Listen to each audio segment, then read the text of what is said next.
ငါရဲ့နေ့တွေရက်တွေဘလို့ကုန်ခဲ့တာလဲတနည်းအားဖြင့်ငါရဲ့အသက်တွေဘလို့ကြီးခဲ့တာလဲပြန်စဉ်းစားကြည့်စမ်း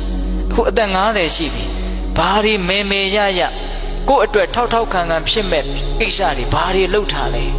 ဘာတွေခိုင်ခိုင်မာမာကို့မှာအသိဉာဏ်တွေရှိပြီလေ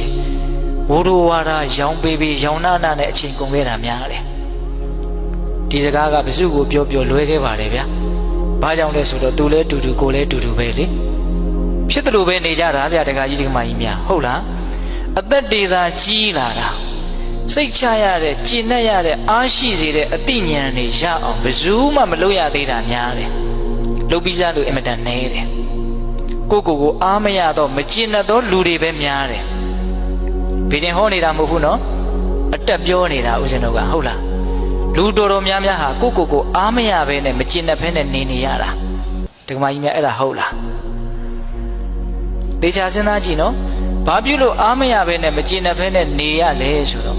အားရเสียရှိအောင်ကျင့်တတ်เสียရှိအောင်လုပ်မှမထားပဲကိုစိတ်ကအမှန်သိတယ်ဗျာကိုမှအားရเสียမရှိဘူးဆိုရင်အားရတဲ့စိတ်ကဖြစ်မှာမဟုတ်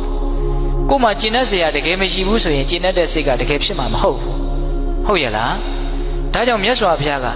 ကိုအသက်ဘလို့ကြီးခဲ့တာလဲကိုရဲ့နေ့တွေရက်တွေလတွေဘလို့ကုန်ခဲ့တာလဲဆိုတာကိုလေးလေးနက်နက်စဉ်းစားသမ်းပါအရေးမပါအရာမရောက်တဲ့ကိစ္စတွေနဲ့ကုန်ခဲ့တာများတယ်ဗျဒီကမကြီးတွေအဲ့ဒါဟုတ်လားများသောအားဖြင့်တော့သူများအကြောင်းတွေစဉ်းစားရင်းနဲ့အချိန်ကုန်ခဲ့တာအဲ့ဒါတွေကိုပြန်လဲတုံ့ပြန်ရင်းနဲ့အချိန်တွေကုန်ခဲ့တာနှမျိုးစရာမကောင်းဘူးလားဒါကြောင့်မြတ်စွာဘုရားကကိုယ့်အကြောင်းကိုစဉ်းစားရမယ်ဘယ်လိုစဉ်းစားရမှာလဲငါဘာတွေလှုပ်ပြီးပြီလဲငါဘာတွေမ